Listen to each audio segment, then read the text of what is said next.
Hello everyone, welcome to channel learn with ease. आज का topic है काउंटिंग फॉर शेयर कैपिटल का, जिसमें हम सॉल्व करेंगे question number 49 chapter 8 TS Grewal की बुक से क्लास 12 अकाउंट्स।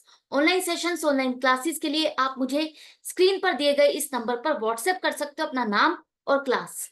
अगर आप टीएस ग्रेवाल के साथ साथ डी के गोयल बुक को भी फॉलो कर रहे हो तो इसी चैनल की प्लेलिस्ट को क्लिक करो, आपको न्यू एडिशन के सॉल्यूशंस अपलोडेड मिलेंगे। साथ में ही कम्युनिटी सेक्शन में एमसीक्यूज मिलेंगे क्विज की फॉर्मेट में और एमसीक्यूज के सॉल्यूशन शॉर्ट्स में। तो बहुत कुछ है चैनल पर, विजिट द चैनल। अच्छा लगे तो शेयर और सब्सक्राइब जरूर करना। क्वेश्चन में कहा है कि संगीता लिमिटेड एक कंपनी जिसने 60,000 शेयर्स पब्लिक को इश्यू किए, ऑफर किए, इनवाइट किया कि वो उसकी कंपनी में शेयर्स खरीद सकती है, इन्वेस्ट कर सकती है। 10 रुपए का एक शेयर है, एट पार का मतलब फेस वैल्यू जो है उसी पर ही इश्यू किया गया। एप्लीकेशन पर 2 रुपए, अलॉटमेंट पर 3 रुपए और 5 रुपए फर्स्ट एंड फाइनल कॉल पर इस तरह से पेमेंट डिमांड की जाएगी जो भी शेयर होल्डर बनेगा। अब एप्लीकेशन कंपनी को कितनी रिसीव हुई? 92,000। कंपनी ने 60,000 शेयर्स इश्यू किए लेकिन रिसीव हुई 92,000 शेयर्स खरीदने के लिए एप्लीकेशन।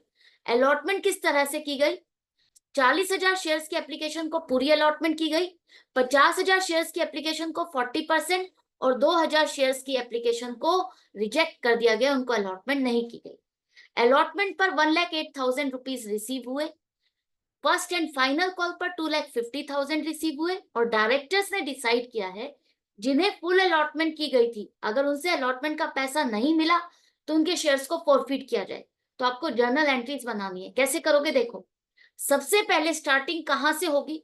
जब कंपनी शेयर्स इशू करती है तो वो एक टाइम पीरियड स्पेसिफाई करती है कि जिसे भी खरीदना है वो ये एप्लीकेशन भरेगा और स्पेसिफाइड अमाउंट 2 रुपए उसके साथ जमा करेगा। हर शेयर के ऊपर 2 रुपए जमा करने होंगे, जितने शेयर्स खरीदने उस हिसाब से उसे इस बैंक में पैसा जमा करना है।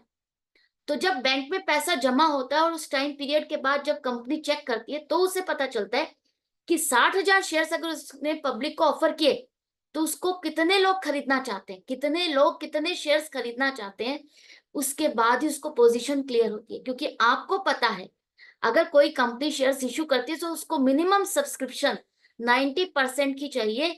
अगर 90% से कम सब्सक्रिप्शन होगी तो वो शेयर्स अलॉट नहीं कर सकती। तो वो वेट करती है, वो देखती है कि उसका शेयर, उसका इशू कितना सब्सक्राइब हो रहा है। तो फर्स्ट एंट्री आपकी बैंक में आएगी जब पैसा जमा होगा। यहां पर इस कंपनी को 92,000 शेयर्स खरीदने के लिए एप्लीकेशन मिली। जिसको खरीदना था उसने 2 रुपए के हिसाब से बैंक में जमा किया। तो आप कहोगे कि कंपनी ने 60,000 शेयर्स इशू किए थे तो पब्लिक ने 92,000 कैसे जमा कर दिए? देखो, समझो, जैसे कंपनी को नहीं पता कि कितने लोग खरीदने वाले हैं, उसी तरह से पब्लिक को नहीं पता कि कितने लोग ऑलरेडी इस शेयर के लिए अप्लाई कर चुके हैं। तो दोनों साइड से ब्लैंक होता है। पोजीशन क्लियर होती है जब बैंक में पैसा आता है, कंपनी को एप्लीकेशंस रिसीव होती है शेयर्स खरीदने के लिए। तो 92,000 शेयर्स जिसने खरीदने थे, 2 रुपए के हिसाब से पैसा जमा किया, इस हिसाब से हमारे बैंक में 1,84,000 रुपीज जमा हो गए, डिपॉजिट हो गए। किस लिए जमा हुए? क्योंकि आपने शेयर नाम का एक प्रोडक्ट लॉन्च किया जिसको खरीदने के लिए फर्स्ट इंस्टॉलमेंट पे करनी थी। फर्स्ट इंस्टॉलमेंट का पैसा आपको मिला 1,84,000। इक्विटी शेयर एप्लीकेशन अकाउंट आपने उस इंस्टॉलमेंट को नाम दिया था, तो ये फर्स्ट इंस्टॉलमेंट का पैसा आपको मिला एप्लीकेशन का। अब ये पूरा का पूरा पैसा इंस्टॉलमेंट अकाउंट इसमें नहीं रहेगा, आपको इसे रिलेटेड अकाउंट में ट्रांसफर करना है। कैसे करोगे? सबसे पहली बात तो यहाँ पर 92,000 शेयर्स खरीदने के लिए एप्लीकेशन मिली है, तो क्या कंपनी 92,000 पूरे शेयर्स अलॉट कर सकती है? नहीं। यहाँ पर कंपनी सिर्फ 60,000 60,000 शेयर्स ही अलॉट कर सकती है। मैक्सिमम लिमिट एक कंपनी की क्या होती है अलॉटमेंट की? जितने शेयर्स वो इश्यू करती है उतने ही। जैसे प्रोडक्शन कंपनी है, अगर उसने 60,000 यूनिट किसी चीज की तैयार की है तो वो 60,000 यूनिट ही बेच सकती है, उससे ज्यादा नहीं। बेशक चाहे उसकी डिमांड 80,000 यूनिट खरीदने की हो, लेकिन जितना सामान तैयार होगा वो उतना ही बेच पाएगी। तो यहाँ पर 92,000 शेयर्स को अलॉट नहीं किया जा सकता, 60,000 शेयर्स ही अलॉट किए जाएंगे। आप इसे ऑथोराइज्ड कैपिटल के साथ मिक्स मत करो। ऑथोराइज्ड कैपिटल मैक्सिमम लिमिट है कितने शेयर्स इशू किए जा सकते हैं, ये कंपनी कितने शेयर्स मैक्सिमम पब्लिक को ऑफर कर सकती है, और अलॉटमेंट के लिए आपकी मैक्सिमम लिमिट स्पेसिफाई करता है इशू, कि कंपनी ने कितने शेयर्स इशू किए, तो 60,000 शेयर्स ही अलॉट हो पाएंगे। तो इसके लिए कंपनी क्या करना चाहती है, कंपनी कहती है सबको नाराज नहीं करना, सबको कुछ ना कुछ नंबर ऑफ शेयर्स हम अलॉट करेंगे, और किस तरह से, प्रोरेटा बेस पर अलॉटमेंट, जहां पर पूरी अलॉटमेंट ना करके प्रोपोर्शनेट बेस पर अलॉटमेंट की जाती है, उसे हम क्या कहते हैं, प्रोरेटा अलॉटमेंट। अब आपको पैसा तो मिल गया 1,84,092 शेयर्स खरीदने के लिए, अलॉट आप 60,000 ही कर सकते हो। तो कंपनी ने 2,000 शेयर्स की एप्लीकेशन तो रिजेक्ट कर दी कंप्लीटली। क्यों?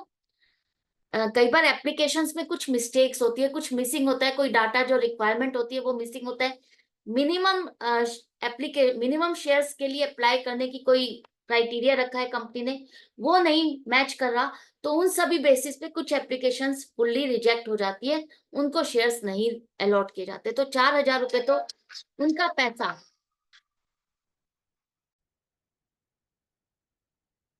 उनका पैसा, उनको रिटर्न कर दिया जाएगा, उनको अलॉट नहीं किया जाएगा। लेटर ऑफ रिग्रेट, जब अलॉटमेंट नहीं की जाती तो उनको एक लेटर ऑफ रिग्रेट सेंड किया जाता है कि हम आपको अलॉट नहीं कर सकते शेयर्स, आपका पैसा आपको रिटर्न किया जा रहा है। अब बाकी का पैसा कितना बचा, 1,80,000। 1,80,000 में ये जो पैसा मिला है आपको, आप शेयर्स तो 60,000 ही कर रहे हो, शेयर्स तो 60,000 ही अलॉट कर रहे हो, तो 60,000 60,000 शेयर्स की अलॉटमेंट के लिए आपको एप्लीकेशन पैसा कितना चाहिए, एप्लीकेशन का पैसा 2 रुपए के हिसाब से 1,20,000 बनता है। तो बाकी 60,000 एक्सेस पैसा, इसका क्या करेगी कंपनी, इसको शेयर होल्डर्स को या एप्लीकेंट्स को रिटर्न नहीं कर रही, रिफंड नहीं कर रही। कंपनी कह रही है ये पैसा हम आपका एज ए एडवांस रख रहे हैं, नेक्स्ट इंस्टॉलमेंट का एज ए एडवांस मांग के। नेक्स्ट इंस्टॉलमेंट क्या होगी आपकी, अलॉटमेंट के नाम से। तो अलॉटमेंट के नाम से जो इंस्टॉलमेंट डिमांड की जाएगी, तब ये माना जाएगा कि ये 60,000 रुपए आपका एडवांस रिसीव हो चुका। क्लियर है? तो 60,000 शेयर्स की तो अलॉटमेंट हो गई, 90,000 शेयर्स की एप्लीकेशन बची थी, 60,000 की अलॉटमेंट हो गई, 30,000 शेयर्स की एप्लीकेशन का 2 रुपए के हिसाब से 60,000 रुपए आपके पास बच गया। अब इसकी एंट्री क्या होगी, ये पैसा आपको रिलेटेड अकाउंट में ट्रांसफर करना है। तो इक्विटी शेयर एप्लीकेशन अकाउंट को डेबिट करो, ये अकाउंट को खाली करना है, इससे निकाल के पैसा दूसरे अकाउंट में ट्रांसफर करना है। कौन से अकाउंट? पहला अकाउंट आपका होगा share capital, equity share capital account में ट्रांसफर करोगे। जब क्वेश्चन में नहीं लिखा कि कौन से टाइप ऑफ शेयर है, तो आपको सीधा सीधा इक्विटी शेयर कैपिटल लेना है, इक्विटी शेयर को ही इश्यू किया है, तो इक्विटी शेयर कैपिटल अकाउंट में इसको ट्रांसफर करोगे। क्यों? जो आपने शेयर नाम का प्रोडक्ट लॉन्च किया, उससे रिलेटेड जो भी पैसा मिलता है उसे हम क्या कहते हैं, शेयर कैपिटल।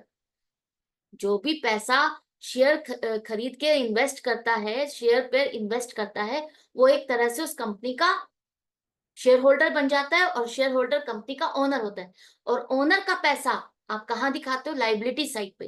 तो ये शेयर कैपिटल अकाउंट भी आपका क्या होगा, क्रेडिट होगा, क्योंकि शेयर होल्डर्स ओनर है। तो 1,20,000 रुपए आप शेयर कैपिटल अकाउंट में डालोगे, जितना आपका एप्लीकेशन का पैसा बनता है, कि हम 60,000 शेयर्स अलॉट कर रहे हैं, पहली इंस्टॉलमेंट 2 रुपए के हिसाब से 1,20,000 बनती है, जो कि हम इसको शेयर कैपिटल अकाउंट में ट्रांसफर कर रहे हैं। एक हिस्सा जो हमें मिल चुका, फाइनली इस बैग में आपने डाल दिया। अब दूसरा, 2,000 शेयर एप्लीकेशन आपने रिजेक्ट की है, 2 रुपए का पैसा, 4,000 रुपए आपने रिटर्न किया। 2 रुपए के हिसाब से ये पैसा आपने रिटर्न किया, बैंक से ही आपकी ट्रांजैक्शन होती है, शेयर से रिलेटेड जो भी ट्रांजैक्शन होगी बैंक से होगी, आपको कैश अकाउंट डेबिट या क्रेडिट नहीं करना, एक बात याद रखना। तो टू बैंक अकाउंट क्रेडिट करो, 4,000 रुपए आपने रिटर्न कर दिया पैसा। बाकी जो एडवांस पैसा आपके पास आया है वो 60,000 रुपए है, और ये 60,000 रुपए आप इक्विटी शेयर अलॉटमेंट अकाउंट को क्रेडिट करोगे, कि हमें ये पैसा एज एडवांस नेक्स्ट इंस्टॉलमेंट का रिसीव हुआ है, तो इसी अकाउंट में आप क्रेडिट करोगे। तो नेक्स्ट इंस्टॉलमेंट का नाम जो आप देने वाले हो, इक्विटी शेयर अलॉटमेंट अकाउंट, तो इसी अकाउंट में आपको पैसा जो मिलेगा वो इसी में डालने वाले थे। जब पैसा मिलता है आप क्या एंट्री बनाते हो, bank account debit to equity share application account, इस तरह से एंट्री बनाई ना। तो जब पैसा मिलेगा अलॉटमेंट का, तभी भी आप यही एंट्री बनाओगे, bank account debit to equity share allotment account. तो अलॉटमेंट अकाउंट को आप क्रेडिट करोगे। तो ये पैसा आपको अलॉटमेंट का मिल चुका है, इसलिए हम अलॉटमेंट अकाउंट को क्रेडिट करेंगे। आई होप ये एंट्री आपको अच्छे से समझ में आ गई, कैलकुलेशन समझ में आ गई, कौन से अकाउंट में कितना पैसा ट्रांसफर होगा ये भी समझ में आ गया। एप्लीकेशन तक की कहानी पूरी हो गई। अब आ जाओ नेक्स्ट इंस्टॉलमेंट, अलॉटमेंट की बात। अब जो ये स्टेज आ गई, अब कंपनी को क्लियर है कि उसके शेयर 60,000 के लिए उसको एप्लीकेशन मिली, अब उसको अलॉट करने हैं, पब्लिक खरीदना चाहती है, तो ये 60,000 शेयर्स इसको अलॉट करने हैं। अब वो सेकंड इंस्टॉलमेंट डिमांड करेगी, तो उसको कितना पैसा मिलना चाहिए वो जानना चाहती है। तो वो पहले ही एक ड्यू की एंट्री बनाती है। नई इंस्टॉलमेंट, नया अकाउंट पहले ही आप खोल चुके हो, equity share allotment account. 60,000 shares अगर वो अलॉट कर रही है, तो 3 रुपए डिमांड करेगी, तो उसको 1,80,000 रुपए मिलने चाहिए। वो ये ट्रैक रखने के लिए ये ड्यू की एंट्री बनाती है कि अब ये सेकंड इंस्टॉलमेंट का पैसा उसको शेयर होल्डर से कितना मिलना चाहिए, ताकि वो देख सके कि पूरा पैसा मिला या नहीं। तो इसके हिसाब से 1,80,000 रुपए इसके पास जमा होने चाहिए। तो इस अकाउंट को आप डेबिट करते हो कि equity share allotment account debit, इस इंस्टॉलमेंट का इतना पैसा आएगा। और आप पहले ही मान के चल रहे हो कि पूरा पैसा आपको रिसीव हो चुका है। आप इक्विटी शेयर कैपिटल अकाउंट में पहले ही इसको ट्रांसफर कर देते हो कि पूरा पैसा आ गया। पहले हमने कब ट्रांसफर किया, जब हमें कंफर्म हो गया कि हमारे शेयर्स अलॉट हो सकते हैं, पूरे शेयर्स हमारी एप्लीकेशन हमें रिसीव हो गई, उसके बाद हमने शेयर कैपिटल में ट्रांसफर किया। लेकिन एप्लीकेशन के बाद जब कंफर्म हो जाता है, तब आप ड्यू एंट्री के साथ ही शेयर कैपिटल अकाउंट में ट्रांसफर करते जाते हो। एक्चुअल पोजीशन पता चलती है जब बैंक में पैसा जमा होता है कि कितने शेयर होल्डर्स ने कितना पैसा जमा किया। अब इसको क्लियरली समझो कैलकुलेशन के साथ कि कितना और कहाँ मिला। आपको अलॉटमेंट पर मिलना चाहिए था 1,80,000 रुपए, 1,80,000। एडवांस आपके पास आया हुआ है, उसको एडजस्ट करना मत भूलना। तो 60,000 रुपीज आपके पास एडवांस है, इसको माइनस कर दो, तो 1,20,000, 1,20,000 रह गया, जो अब आपको और मिलना चाहिए। जो एडवांस आ चुका है, जिनका पैसा एक्सेस है, वो दोबारा से आपको पे नहीं करेंगे, इसलिए इसको माइनस करो, बाकी 1,20,000 ही आपको और मिलना चाहिए। आपको मिला कितना, यहां पर लिखा है, ध्यान से रीड करना, कि अलॉटमेंट के टाइम पर कंपनी को 1,08,000 रुपीज रिसीव हुए, excluding the amount carried from the application money. मतलब जो एडवांस का पैसा मिला है उसको छोड़ के, उसके अलावा आपको अलग से 1,08,000 रुपए और मिले। तो 1,08,000 रुपए अगर आपको मिले, तो इसका मतलब कितने शेयर्स पर आपको पैसा मिला, ये 36,000 शेयर्स के लिए आपको पैसा मिला अलॉटमेंट पर।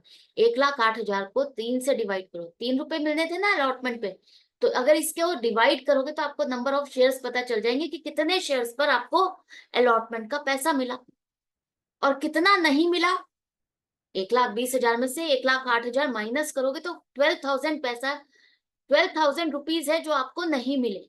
वो कॉल सिनेरियो है, जिन्होंने पैसा नहीं दिया। अब ये कितने शेयर्स पर आपको पैसा नहीं मिला, कैसे फाइंड करोगे, 12,000 डिवाइडेड बाय 3, 4,000 शेयर्स ऐसे हैं जिस पर आपको पैसा नहीं मिला, अलॉटमेंट के टाइम पर शेयर होल्डर्स ने पैसा नहीं दिया। अब ये आपको फाइंड करना है कि ये 4,000 शेयर्स जिस पर पेमेंट नहीं मिली, ये कौन सी कैटेगरी वाले हैं। सी कैटेगरी तो आपकी खत्म है, उनको तो हमने अलॉटमेंट ही नहीं की। ये ए कैटेगरी के हैं या बी कैटेगरी के, कौन सी कैटेगरी से रिलेट करते हैं, तो आपको ये चेक करने के लिए समझना होगा फंडा। फंडा क्या है, देखो, आपको मिली थी एप्लीकेशन 92,000, 2,000 अगर आपने रिजेक्ट कर दी, तो 90,000 की आपने अलॉटमेंट की। कैसे की, 40,000 एप्लीकेशन के लिए आपने 40,000 शेयर अलॉट किए, पूरी फुल अलॉटमेंट हुई है। तो यहाँ पर आपको फुल अलॉटमेंट करने के बाद 50,000 एप्लीकेशन और बची। 50,000 शेयर्स की एप्लीकेशन पर आपने कितनी अलॉटमेंट की, जिन्होंने 50,000 शेयर्स के लिए अप्लाई किया था उनको 40% अलॉटमेंट हुई। मतलब 50,000 का 40%, 20,000 शेयर्स ही अलॉट किए। 30,000 शेयर्स की एप्लीकेशन वो एक्सेस है, जिनको अलॉटमेंट नहीं की गई। 2,000 तो हमने रिजेक्ट कर दी, जैसा कि मैंने पहले ही बताया। तो ये आपके पास एक क्राइटेरिया आ गया, कैटेगरीज आ गई, कहां पर आपने कितनी अलॉटमेंट की। अब आप खुद सोचो, जहां पर आपने फुल अलॉटमेंट की है, उनका तो एप्लीकेशन पर कोई भी एडवांस पैसा नहीं हो सकता ना। जितने शेयर्स के लिए उन्होंने अप्लाई किया, आपने उतने ही शेयर्स अलॉट कर दिए, तो उनका एडवांस पैसा नहीं हो सकता। उनका तो 40,000 शेयर्स पर अगर 2 रुपए के हिसाब से उन्होंने जमा किया तो एप्लीकेशन का पैसा 80,000 बनता है और 80,000 रुपए ही आपको मिले, तो वो पूरा एडजस्ट हो गया एप्लीकेशन के साथ, एडवांस का कुछ भी नहीं है। लेकिन जो सेकंड कैटेगरी बी कैटेगरी है, यहाँ पर 50,000 शेयर्स खरीदने के लिए 2 रुपए के हिसाब से आपके पास पैसा आया, कितना, 1,00,000 रुपए, और आपने अलॉटमेंट 20,000 शेयर्स किए, तो 20,000 शेयर्स की अलॉटमेंट के हिसाब से 2 रुपए एप्लीकेशन पर 40,000 रुपए ही बना। तो 40,000 रुपए एडजस्ट करने के बाद बी कैटेगरी वालों का 60,000 का एक्सेस पैसा आपके पास रखा हुआ है, जिसे आपने कहा कि हम नेक्स्ट इंस्टॉलमेंट में एडजस्ट कर लेंगे। तो ये 60,000 रुपए अगर इनके एक्सेस बचे हुए हैं तो ये एडवांस का पैसा इनका है, इनका नहीं। कैसे, देखो, अब अलॉटमेंट पर अगर आप चेक करते हो तो फर्स्ट कैटेगरी वालों से आपको मिलना था 3 रुपए के हिसाब से 1,20,000, 1,20,000, और बी कैटेगरी वालों से आपको मिलना था 20,000 शेयर्स अलॉट किए हैं तो 3 रुपए के हिसाब से 60,000 रुपए। अब एडवांस किसका कितना आया हुआ है, फर्स्ट कैटेगरी का तो कोई एडवांस नहीं है, कैटेगरी बी का जिनको आपने प्रोपोर्शनेट अलॉटमेंट किया उनका 60,000 रुपए एक्सेस है, जैसा कि मैंने अभी समझाया। तो इनका तो पूरा ही पैसा आ गया, एप्लीकेशन के साथ ही आपको अलॉटमेंट का पैसा भी रिसीव हो चुका। तो बैलेंस किसका बचा, कैटेगरी बी का नहीं बचा है अलॉटमेंट पे पैसा, कैटेगरी ए का पैसा बचा है अलॉटमेंट पे, जो कि उनको 1,20,000 रुपए देने थे, लेकिन उन्होंने 1,08,000 दिए। तो ये जो आपके 12,000 रुपए नहीं मिले और 4,000 शेयर्स पर पैसा नहीं आया, वो कौन सी कैटेगरी के शेयर होल्डर्स है, कैटेगरी ए, जहां पर आपने फुल अलॉटमेंट की थी, जिन्होंने जितने शेयर्स के लिए अप्लाई किया था आपने उनको पूरे शेयर्स अलॉट किए। करेक्ट, यहां तक कहानी समझ में आ गई। अब ये अगर आपको फंडा क्लियर हो गया तो ये आपकी फर्स्ट कैटेगरी से रिलेटेड पैसा आपको नहीं मिला, तो एंट्री क्या बनेगी, देखो पैसा आपके बैंक में कितना आया, बैंक अकाउंट डेबिट, जितना पैसा आया आप उतना ही दिखाओगे, 1,08,000। किस वजह से मिला, सेकेंड इंस्टॉलमेंट का पैसा मिला, to equity share allotment account को क्रेडिट करो 1,08,000। मैं यहाँ पर कॉल सिनेरियल अकाउंट को नहीं खोल रही, अगर आपको कॉल सिनेरियल अकाउंट के साथ करना है तो आप क्या करोगे, कॉल सिनेरियल अकाउंट को भी डेबिट करो 12,000 से और इक्विटी शेयर अलॉटमेंट अकाउंट को क्रेडिट करो 1,20,000 से। क्लियर है। अगर हम कॉल सिनेरियल नहीं कर रहे तो देखो आपका इक्विटी शेयर अलॉटमेंट जो आपने डेबिट किया था अकाउंट, कितने से किया था, कितने से किया था, 3 रुपए के हिसाब से 1,80,000 से किया था। 1,80,000 में से 60,000 तो आप पहले क्रेडिट कर चुके और 1,08,000 रुपए अब आपने कर दिए, तो ये अकाउंट आपका क्लोज नहीं हो रहा, इस अकाउंट में अभी भी आपका डेबिट बैलेंस आ रहा है 12,000 का। ठीक है, तो ये 12,000 रुपए स्टैंड करेगा ये बताने के लिए कि इन शेयर होल्डर से आपको पैसा नहीं मिला, ताकि हम ट्रैक रख सके। अब अलॉटमेंट तक की कहानी पूरी हो गई, इसके बाद फाइनल कॉल की डिमांड करेगी कंपनी। फाइनल कॉल पर कितने पैसे की डिमांड की जा रही है, 5 रुपए की। तो कंपनी फिर से नया अकाउंट खोलेगी, नई इंस्टॉलमेंट, नया account, equity share first and final call account 60,000 shares पर 5 रुपए के हिसाब से कंपनी को 3,00,000 रुपए मिलने चाहिए। ये ड्यू की एंट्री है, ट्रैक रखने के लिए कि अगर मैं इंस्टॉलमेंट की डिमांड करूंगा इस बार तो शेयर होल्डर से मेरे पास कितना पैसा आना चाहिए। जैसे पहले उसने ड्यू की एंट्री बनाई, उसको 1,80,000 रुपए मिलने चाहिए थे और उसको कितना पैसा मिला वो ट्रैक रख पाई कि किस इंस्टॉलमेंट पर पैसा कितना नहीं आया। उसी तरह से यहाँ पर भी फर्स्ट कॉल पर 3,00,000 रुपए मिलने हैं, इसी को ट्रैक रखने के लिए वो ड्यू की एंट्री बना रही है और वो ये मान के चल रही है कि इतना पैसा उसको पूरा शेयर होल्डर से मिल जाएगा, कोई भी फॉल्ट नहीं करेगा, पूरा 3,00,000 रुपए उसको मिल जाएगा।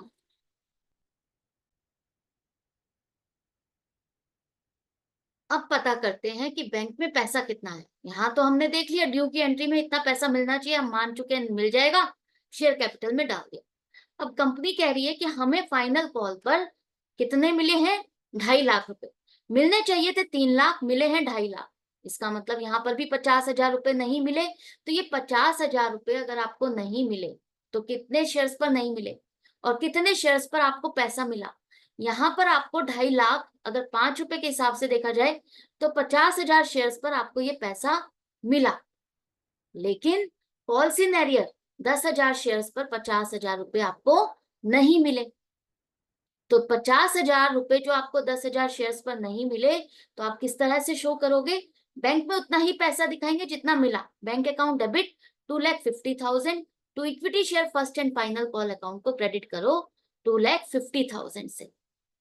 कॉल्स इन एरियर अकाउंट नहीं कर रहे, अगर कॉल्स इन एरियर अकाउंट करोगे तो क्या होगा, कॉल्स इन एरियर अकाउंट को भी डेबिट करोगे 50,000 से और equity share first and final call credit होगा आपका पूरा 3 लाख से।